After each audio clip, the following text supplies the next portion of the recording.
Hey folks, this is Jeff from Wickedoil.com, your local Amsoil dealer in Madison, Tennessee. It is 12/28/24. So, a cool shirt. Yeah. My latest project. So,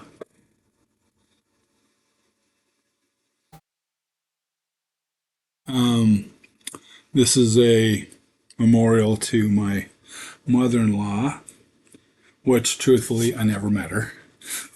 But for my wife, that looks like it's a V cut, but it's not. It's just a color in the wood.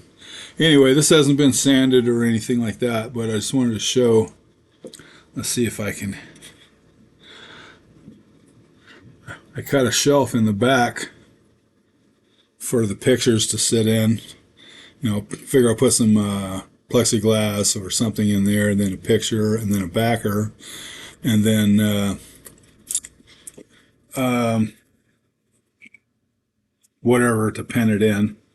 But anyway, this, like I said, it hasn't been sanded or anything yet, but this way it'll have a border. I'm still thinking I may use the V-bit and just chamfer that edge, or maybe I'll just gently do it with the sandpaper. It's kind of cool just being a square cut. There's nothing wrong with that. But anyway, this is 11 inches tall.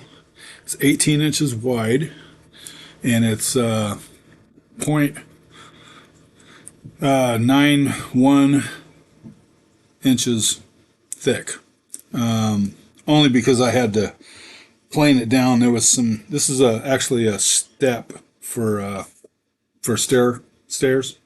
I think they call it a runner or whatever. But there was some irregularities in the face, and I didn't want that to be part of it. So anyway,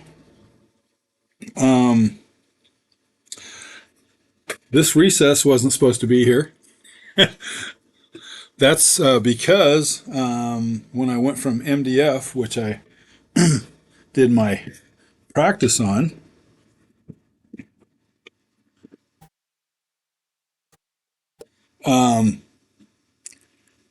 it's hard to tell the difference in what the lettering is going to look like from going from here to oak.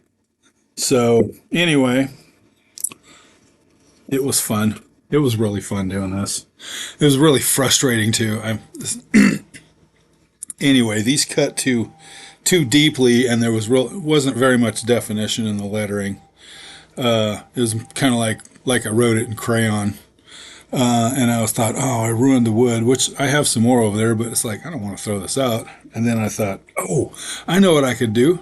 I could make a pocket right here, just recess it. So the cutter was set at 0.085, I believe, thousandths cut, and it was too deep. So I cut a 50 thousandths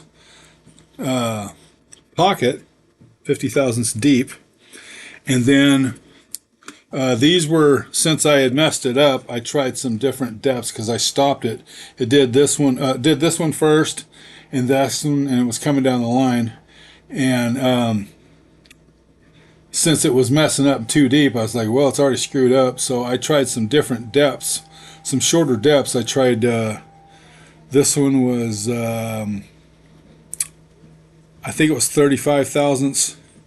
And then this one was 25 thousandths, and I cut it, and it was a lot better.